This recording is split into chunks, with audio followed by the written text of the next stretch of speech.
we had her read here in July. So I'm going to move on. This book sort of materialized because my wife Lily lost her father to his alcoholism in 2014, which is really when I was going through treatments, chemo and radiation. And it was a very, very weird time for us. And this news it hit us, but in a way we didn't expect him to live long because the doctors had warned him to stop, and he wasn't. So that sucked. But the funeral didn't take place, and the burial didn't take place, weirdly enough, because the feng shui master was waiting for an auspicious year for that to happen, which turned out to be pretty cool because 2019, the year of the pig, is the year he chose. And after, 5 years, I have recovered a lot from treatments and from even the nerve damage tumor-related nerve damage on my left side.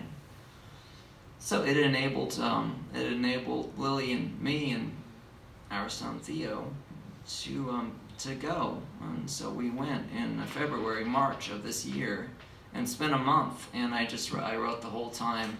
So the latter half of the book is the international section is just my writing the experience. It's very condensed compared to the first section, which spans more of like a year of time living here, leading up to that.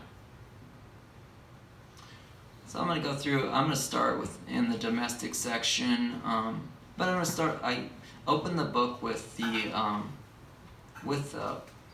proem, which is like a proem is a poem that is kind of outside of the section. It's kind of like an introduction to the book, and that's one that I have tried to get right ever since he died, which is kind of my elegy to Yilin, his name. My father-in-law would wait in the train station's maelstrom of human body parts and odors to take my hand like a child's. Sidle up on the sofa, slurring in his local dialect of love. In the letterbox of thumb and forefinger and thumb, Yilin framed mountains in negligees of mist. Listen to Beethoven on a DVD player. From my first visit, I remember the hospital courtyard with its one chopped pollard, boulders rearing like elephant ghosts among the high-rises.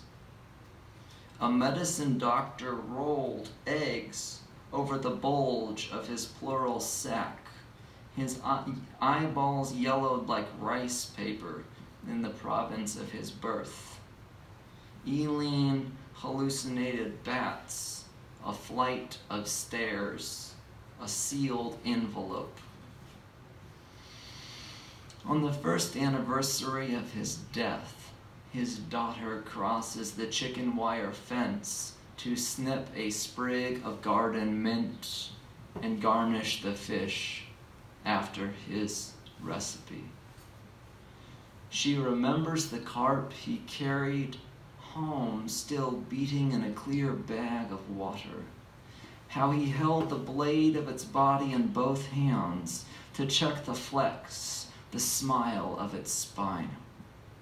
She remembers her girlhood, bumblebees philandering in fields of rapeseed, riders in the border between shadow and light, how the balcony tile glittered with silver scales, coins in the currency between life and death, headstones terraced between today and tomorrow. Yilin began to learn the language of the dead when the forehead of his infant son forged fire, then frosted over. It didn't make him flinch to swipe the neck of a chicken or jam his thumb between the lips of the fish. How else would it be possible to live? His old man knocked on the wrong door and thought his own son unwilling to open. I remember the doctors talking stomach pipe, their ultimatum, one more drink and you're dead.